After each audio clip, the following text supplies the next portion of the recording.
So what do you think will happen when Moria bring back Roger, Ace and Whitebeard from the dead? Well, if Oda were to actually pull off this massive desecration of the dead just like the fan theory speculated, it wouldn't just be an impressive battlefield strategy. It would be the single worst, most terrible idea to ever exist in the history of One Piece. And here's why. Normally, in Oda's narrative, history and legacy are treated as sacred. When someone dies, their physical body is supposed to rest, while their inherited will moves forward. But by forcibly dragging Gol D. Roger, Edward Newgate, and Portgas D. Ace out of their graves, Moria commits an act so heinous, it would trigger an unprecedented wave of global fury. Now, we know from chapters 1080 and 1100 that Moria was trapped on Hachinosu before Perona broke him out. And sure, some fans speculate he'll eventually align with Crossguild because he hates Blackbeard and the Marines. But if this zombie stunt actually happens, it backfires completely.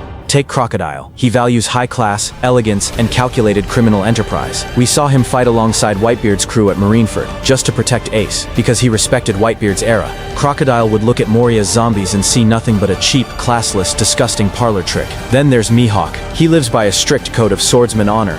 Forcing legendary figures to fight as hollow puppets violates everything he believes about strength and a warrior's dignity. Crossguild wouldn't welcome Moria, they'd execute him. And the Marines, they're already dealing with a massive crisis of conscience following Vegapunk's global broadcast. If Moria brings back Roger and Whitebeard, it fundamentally shatters Marine morale. Think about it. The Marines spent countless lives and resources at Marineford just to end the era of Whitebeard and erase Roger's bloodline. Seeing them walking the earth again makes every single one of those sacrifices feel completely meaningless, and Fleet Admiral Sakazuki will not sit quiet. Seeing them back as zombies would cause him to completely lose his mind with rage. Not just at Moria, but at a world that refuses to stay ordered. He wouldn't just fight, he'd order an immediate, indiscriminate eradication of the entire area, even if it means melting his own men. Now we look at the Revolutionary Army. They fight for freedom and the future, but this abomination strikes at their very core. Remember, Sabo already suffered a massive psychological break and amnesia, only cured when he saw Ace's death in the newspaper. Sabo's entire identity now is carrying on Ace's fire. Seeing Ace's walking corpse would evoke a level of horror and guilt that could physically paralyze him, or drive him into an uncontrollable, reckless blind spot. In One Piece, a person only truly dies when they are forgotten.